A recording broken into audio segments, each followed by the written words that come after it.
Singh.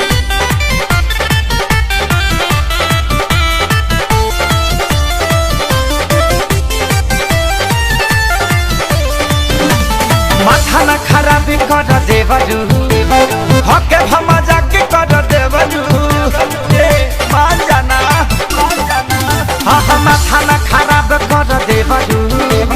हके भमा जाके कर देवरू जनी छुआ तू जबाना डाटे लगी है सजाना जब देखी है वो कुर्ती खोली के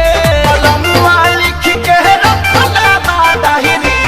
सहाली के चोली के लम्बा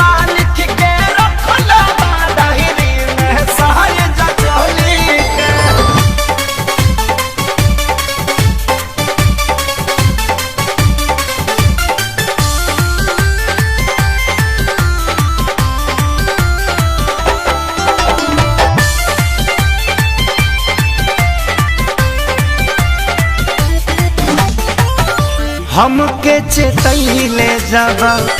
जाए लगल घर से हंसी मजाक जानी करी हो देवर से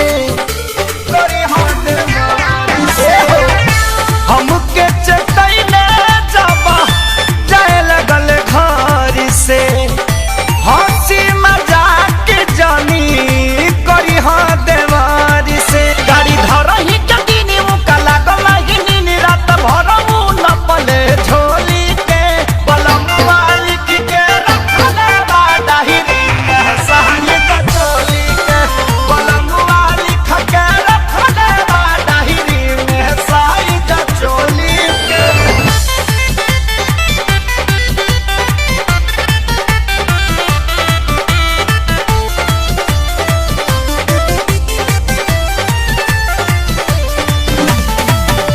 सोनू सुधाकर बतिया सुना एक सारी साइज में फर्क पड़ी दबे लगी है गारी दबे लगी है सोनू सुधाकर बतिया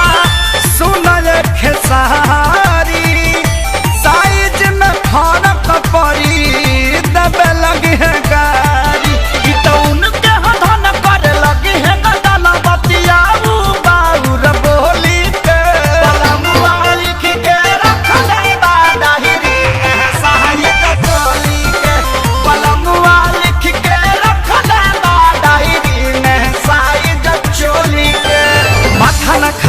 कर देवरू हके भमा जाके कर देवरू मान जाना हाँ हाँ माथा न खराब कर देवरू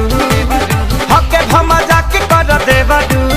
जनी छुआ तू जबाना डाटे लगी है सजाना जब देखी है वो कुर्ती खोली के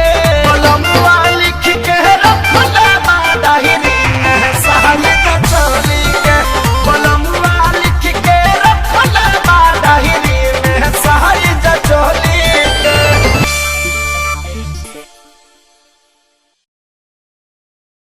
मजाक कर देवरू